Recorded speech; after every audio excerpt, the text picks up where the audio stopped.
بھی جو ہے आईजी पंजाब साहब से बात करने की कोशिश कर रहा है, मगर उनसे राब्ता नहीं हो पा रहा है। तो जैसे ही उनसे राब्ता होगा तो उनकी दुरुस्त हिम्मत का तयन कोशिश की थी। वो ये कह रहे थे कि जी डीजी एंटी करप्शन अब से कुछ देर में न्यूज़ कॉन्फ्रेंस करेंगे, उसमें डिटेल्स शेयर करेंगे। उस हवाले से कुछ मालूम हो सका कि कब तक ये न्यूज़ कॉन्फ्रेंस दी जाएगी?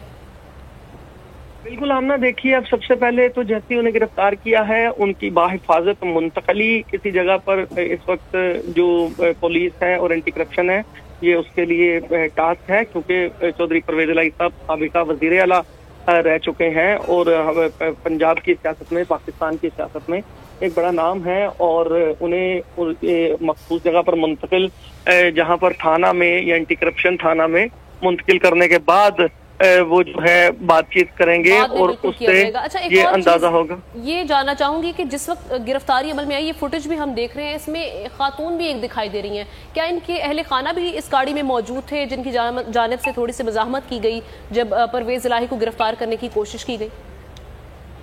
देखिए, चौधरी परवेज इलाही साहब, जैसा मैंने आपको बताया कि उनका घर है ज़हूर इलाही रोड के ऊपर और यहीं पे वो रहायश पजीर है और वो उनके अहले खाना भी यहीं पे रहते हैं। और पिछले कई रोज से पुलिस यहाँ पर नाका लगाए खड़ी हुई थी और चौधरी परवेज इलाही साहब अपने घर वालों के साथ अपनी गाड़ी में मौजूद थे।